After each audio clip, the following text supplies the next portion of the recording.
आज का शुभ पंचांग कार्तिक मासे कृष्ण पक्षे त्रयोदशी चतुर्दशी बुधवार विक्रम संवत 2081 तदनुसार 30 अक्टूबर 2024। आज त्रयोदशी दोपहर को लगभग 1 बजे तक की है। तत्पश्चात चतुर्दशी। आज का विशेष दिन काली चौदस, रूप चौदस, भद्रा, हनुमान पूजा, मासिक शिवरात्रि, सर्वार्थ सिद्धि योग, राष्ट्रीय बचत दिवस। सूर्य राशि तुला, चंद्र राशि कन्या, दिशा शुल उत्तर, अग्निवास आकाश, तत्पश्चात पाताल, नक्षत्र हस्त, ब्रह्म मुहूर्त 5:01 से 5:53, राहु काल का समय दोपहर 12 बजे से लेकर 1:30 बजे तक रहेगा। अभिजीत मुहूर्त आज नहीं है। भद्रा का समय साय 4:15 से अगले दिन सुबह 2:35 तक। कल नरक चतुर्दशी, छोटी दीपावली। 1 नवंबर को दीपावली, लक्ष्मी पूजा। लक्ष्मी पूजा का समय साय प्रदोष काल में 5:46 से 6:16। 2 नवंबर को गोवर्धन पूजा, दुर्त क्रीड़ा, इष्टि। 3 नवंबर को भाई दूज, चंद्र दर्शन। 5 नवंबर को विनायक चतुर्थी, नगुला चवती। ये तेलुगु देशम का त्योहार है जो कार्तिक माह के चौथे दिन चतुर्थी को नागुला चवथी मनाई जाती है। 6 नवंबर को लाभ पंचमी, 7 नवंबर को छठ पूजा, 9 नवंबर को गोपाष्टमी, 10 नवंबर रविवार को अक्षय नवमी, 11 नवंबर सोमवार को कंसवध भीषम पंच। जय श्री राम। मैं ईशु हरवानी हनुमानगढ़ टाउन राजस्थान से रोज आपको गंगा दर्शन लाइव दिखाता हूँ और पंचांग सुनाता हूँ। तत्पश्चात आपको तत्वार्थ रामायण का कुछ पाठ का अध्ययन सुनाता हूँ। कल हमने अध्ययन छोड़ा था मेरे सभी राक्षसों को मुक्ति मिले। आज इससे आगे। तब प्रभु ने राजा इंद्र को आज्ञा दी कि इस युद्ध में राक्षसों ने अनेक वानरों को मार डाला है। मम हित लागी तजे इन प्राणा, सकल जियाई सुरेश सुजाना। तुम आकाश में खड़े होकर अमृत की वृष्टि करो, जिससे मरे हुए वानर पुनः जीवित हो जाए। राजा इंद्र ने प्रभु के आज्ञा अनुसार आकाश में अमृत की वर्षा की। मृत्यु को प्राप्त हुए सभी वानर जीवित हो गए। युद्ध भूमि में वानर तथा राक्षस दोनों का मरण हुआ था, परंतु वानर ही जीवित हुए और राक्षस जीवित नहीं हुए। इसका कारण बताया कि वानर युद्ध कर रहे थे। उस समय उनकी दृष्टि राक्षसों पर थी। श्री रामचंद्र जी के दर्शन करते करते राक्षसों ने प्राण त्याग दिया था, अतः उन पर अमृत की वर्षा होने पर भी राक्षस पुनः जीवित नहीं हुए। राक्षस तो प्रभु के धाम में चले गए। रामाकार भये तिय के मन, मुक्ति भये छूटे भव बंधन। अंत काल में जो श्री राम दर्शन करते हैं, श्री राम का स्मरण करते हैं, उन्हें पुनः संसार में नहीं आना पड़ता। तत्पश्चात भगवान शंकर ने आकर राम जी को स्तुति करते हुए कहा, श्याम गात राजीव विमोचन विलोचन, दीन बंद पंतारित मोचन। अनुज जानकी सहित निरंतर, बसहु राम नृप मम उर अंतर। अनुज जानकी सहित निरंतर, बसहु राम नृप मम उर अंतर। नाथ जब ही कौशलपुर हो तिलक तुहार, कृपा सिंधु में आवहु देखिन चरित उदार। अब शीघ्र ही अयोध्या में आपका राजाभिषेक होगा। वहां मैं आपके दर्शन करने आऊंगा। परमानंद हुआ। विभीषण ने रामचंद्र जी से बहुत आग्रह किया कि आप कुछ दिन के लिए यहीं पर आनंद से विराजें। श्री रामचंद्र जी ने कहा, अब 14 वर्ष की अवधि पूरी हो रही है। मेरे भाई भरत की मुझे याद आती है। भगवान का जो सतत स्मरण करता है उसे भगवान किसी भी दिन बुलाते नहीं हैं। भरत जी राम जी के स्मरण में तन्मय में रहते हैं। इसी कारण से रामचंद्र जी को भरत याद आते थे।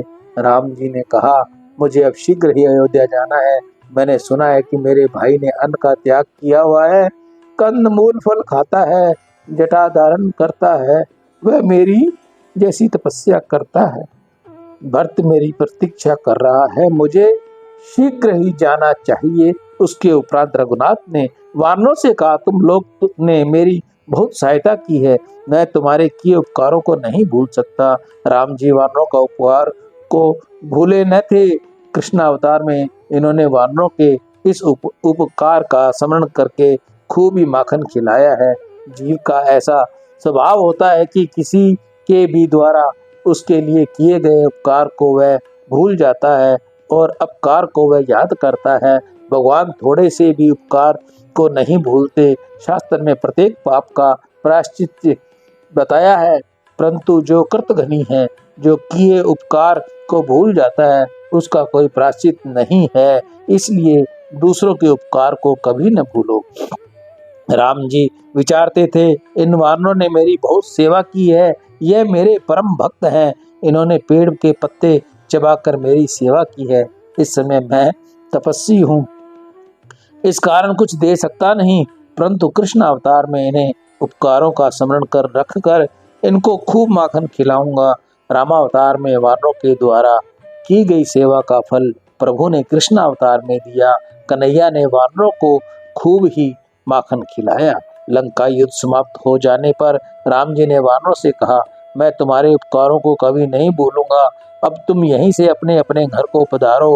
राम जी का वियोग किसी से भी सहन हो सके ऐसा नहीं था। इससे वानरों ने कहा, महाराज हमको अयोध्या चलना है, हमको माता कौशल्या के दर्शन करने हैं। पुष्पक विमान में श्री सीता राम जी विराजे। राम जी ने सभी को विमान में बैठ जाने की आज्ञा की। जैसे जैसे वानर सेना विमान में बढ़ती गई, वैसे वैसे विमान विशाल होता गया। अयोध्या जाने की इच्छा सभी वानरों की थी। विमान अति विशाल बन गया। सभी ने रामचंद्र जी का जय जयकार किया। विमान सकुशल अयोध्या को चल पड़ा।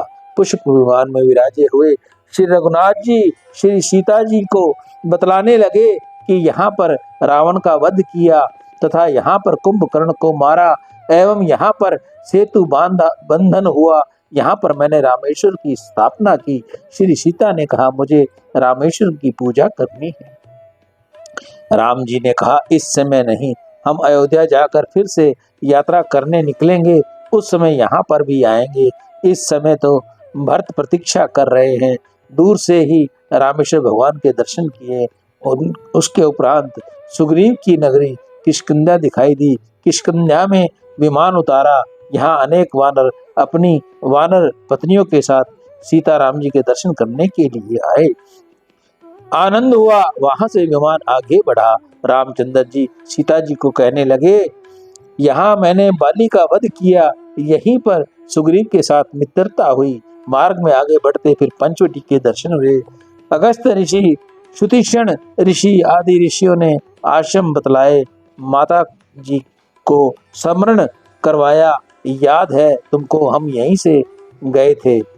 तब माता जी ने याद आया। राम जी ने कहा, ये चित्रकूट दिखाई देता है, यहीं पर भरत जी हमसे मिलने आए थे। यह भरद्वाज ऋषि का आश्रम दिखाई दे रहा है।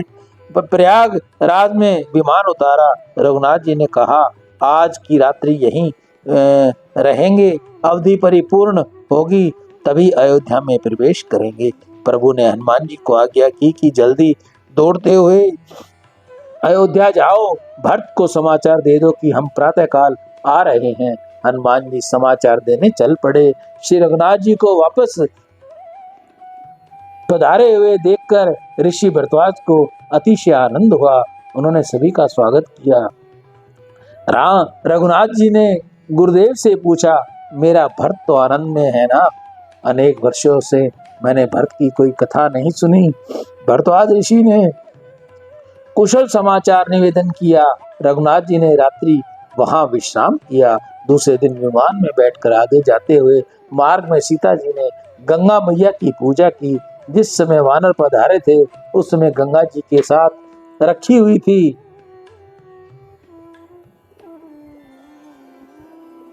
कि लक्ष्मण के साथ 14 वर्ष का हमारा वनवास परिपूर्ण हो जाए तो माँ मैं आपको पूजा करूंगी। श्री गंगा जी ने आशीर्वाद दिया और कहा, यह तो आप मेरी महिमा बढ़ाने के लिए ऐसी लीला कर रही हैं। तुम जो हमें बड़ी बिने सुनाई, कृपा कीन मोहि दीन बढ़ाई। गुहराज ने आकर प्रभु का साष्टांग वंदन किया। राम जी ने उन्हें उठाकर आलिंगन किया। परम आनंद हुआ। विमान में बैठकर सब अयोध्या के मार्ग पर आगे बढ़े। सियावर राम जय जय राम, मेरे प्रभु राम जय जय राम। मेरे सभी राक्षसों को मुक्ति मिले, इस कथा प्रसंग अध्याय का यहाँ विश्राम हुआ, पूर्ण विश्राम हुआ। इसके आगे की कथा श्री जानकी वल्लभो विजेते, अध्याय संख्या 61 राम राज्य, ये हम आपको अभी थोड़ा सा सुनाकर उसके बाद में इसका भी विश्राम लेंगे। कल हम आपको राम राज्य का आगे का विस्तार सुनाएंगे। अयोध्या के समीप नंदीग्राम में भरत जी का निवास था। श्री हनुमान जी महाराज वहां गए।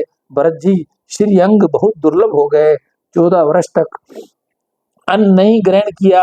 राम जी के जैसे ही वेश था, वल्कल वस्त्र पहने हुए थे, माथे पर जटाओं का मुकुट था, सिंहासन पर पादुकाओं की स्थापना की हुई थी। भरत जी सीताराम सीताराम का कीर्तन करते हुए तन्मय हो रहे थे। भरत जी राम जी का स्मरण करते हुए, प्रभु ने अपनी सेवा में नहीं रखा। मैं अभागा हूँ, मेरा लक्ष्मण भाग्यशाली है। अब तो अवधि परिपूर्ण हो रही है, परंतु अभी तक कोई समाचार मिला नहीं। उसी समय भरत जी को अनेक शुभ शगुन होने लगे। उसी समय तपस्वी ब्रह्मचारी के वेश में हनुमान जी वहां आए। भरत जी का दर्शन करते ही हनुमान जी की आंखें बीनी हो गई। राम प्रेम की मूर्ति ही है। श्री भरत वियोग में श्री रघुनाथ जी की सेवा स्मरण किस रीति से करना चाहिए, इसका आदर्श भरत जी ने संसार को बतलाया है। हनुमान जी ने भरत का वंदन किया। भरत ने पूछा, आप कौन हैं? हनुमान जी बोले, जिन राम जी का आप सतत ध्यान करते हो, उन्हीं राम जी का दूत आपको प्रणाम करता है। जासु बिरह सो 14 दिन राती, रटहु निरंतर गुण गण पाती। रघुकुल तिलक सुजन सुखदाता, आयुष कुशल देव मुनि त्राता। रिपुरन जाति सुजस सुर गावत, सीता सहित अनुज प्रभु आवत। हनुमान जी ने संक्षेप में सब कथा सुनाई। प्रभु ने रावण का विनाश किया, राक्षसों को मार कर हमारे श्री राम लक्ष्मण और जानकी जी के साथ अब जल्दी पधार रहे हैं। आज रात्रि प्रयागराज में भारद्वाज ऋषि के आश्रम में विश्राम है। कल प्रभु यहाँ पधारने वाले हैं। भरत जी ने हनुमान जी का आलिंगन किया। भरत को अतिशय आनंद हुआ। कौशल्या माँ को दौड़ते हुए समाचार देने गए। माँ कौशल्या आंगन में बैठी हुई थी। एक कौवा आया और काव काव करने लगा। माता जी को लगा मेरा राम आने वाला है, ऐसा लगता है। माता जी प्रतीक्षा करती हुई बैठी थी। उसी समय भरत ने आकर प्रणाम करके कहा, प्रभु पधार रहे हैं। सियावर राम जय जय राम, मेरे प्रभु राम जय जय राम। जय मंगल भवनीय मंगलहारी, इंद्रवहु सुदर्शित अजर बिहारी। दीन दयाल विरुद्ध संहारी, हरहु नाथ मम संकट। राम राज्य, इसकी कथा हम आपको कल सुनाएंगे। आज की कथा का हम यही विश्राम करेंगे। सियावर राम जय जय राम, मेरे प्रभु राम जय जय राम। मैं ईशु हरवानी, हनुमानगढ़ टाउन, राजस्थान से रोज आपको गंगा दर्शन लाइव व पंचांग सुनाता हूँ। दीपावली को लेके सभी को भ्रमित हो रहा है कि दीपावली 31 की मनाए या 1 की मनाए। मैं पुनः आप सभी से हाथ जोड़कर निवेदन करूंगा, दीपावली जो भी आपका शहर मना रहा हो, जो भी आपके शहर के बुद्धिमान जीवी, शास्त्री गण, ब्राह्मण गण जैसा भी उचित निर्णय लें, आप वैसा मनाएं। आप किसी के कहने अनुसार आगे पीछे न हो। हम 1 नवंबर की दीपावली मनाएंगे। सियावर राम जय जय राम, मेरे प्रभु राम। राम